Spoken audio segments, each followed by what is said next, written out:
Last session, the party started underground in an ancient ruined temple dedicated to Tiamat, the Dragon Queen. The party set a water-filled chamber with 4 large stone pipes filling the chamber with black water. After Nari found a hopper beam in the water, the room was thoroughly searched. With elaborate sensing magic, Sir Cronder pulled out a spell book from one of the water pipes.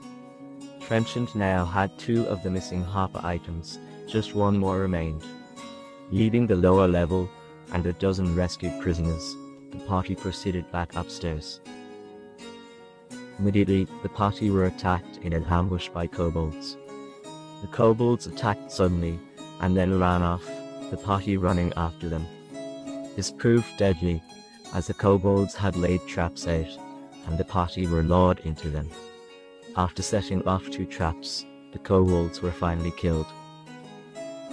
Searching and clearing the rest of the temple, the party came to a large T-shaped entrance of the temple.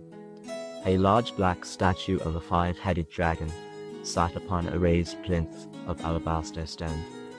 2 torches, set near the main entrance, lit a portion of the large room. The party searched this room, and Trenchant found a hidden button on the statue base. Pressing it revealed a secret drawer, which contained an ancient sack filled with coins and gems. Once satisfied that nothing else was hidden, and all foes removed, they made their way back downstairs. The prisoners were allowed to leave, now that the way was safe. After resting an hour, the party blocked the drains in the watery chamber, thus forcing the water level to raise. Soon the black water was flowing into it and raising the level in the torture room. The party prepared to storm the lair. Releasing the stone doors, the water rushed into a small antechamber, momentarily halted by another pair of stone doors. The force of the water was not held back for long, as the doors were forced open. All the water rushed into the next area, a massive cavern filled with acidic vapors. The plan to use the waters to lock and drown the foes beyond turned upon the party when they saw what lay beyond the entrance.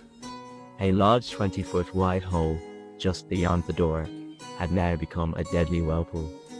All the water from the adjacent large chamber was now falling into the large hole. Nari was being dragged into the whirlpool, and Ragnar was trying to keep from falling into the swelling watery pit as he rode upon a makeshift wooden raft. Trenchant saved Nari by granting her a fly spell. Likewise, Laris had to save Ragnar by summoning an enchanted giant owl to fly him away. Emerging from the shadows of the far side of the cabin came the large form of a dragon. Throstulgrael, also known as Velvet, moved into sight. His sickly form, missing scales and torn wings, visible. Sir Cronder, Trenchant, and Gim quickly succumbed to the dragon fear. After a brief exchange with the party, a battle ensued. Gim, Labyrinth, Ragnar, and the giant owl were struck with the dragon's acid breath. Only Labyrinth managed to avoid most of the acid, with Gim and Ragnar being badly hurt, and having some of their gear melted. The giant owl was killed. Trenchant sung to get Sir Cronder, Gim and himself over the dragon fear. Ragnar cast his most powerful spells at the dragon, but the legendary beast was resistant to magical effects. Volleys of arrows rained down upon the dragon, fired by Sir Cronder and Varys.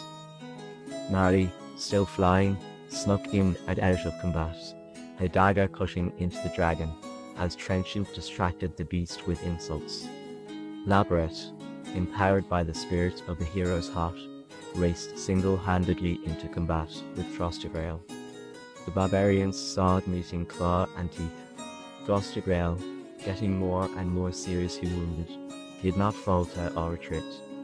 Indeed, she seemed to relish the wounds inflicted upon her. Labyrinth, himself gravely wounded, only able to still stand by the power of the hero's heart constantly healing his wounds. Finally, with one thrust of his sword, Labyrinth delivered a killing blow. As the dragon fell to the side, its mouth open to sigh out one single word, yes. And as the party looked around in confusion, except for Varys, who was beginning to panic, that was the end of the session.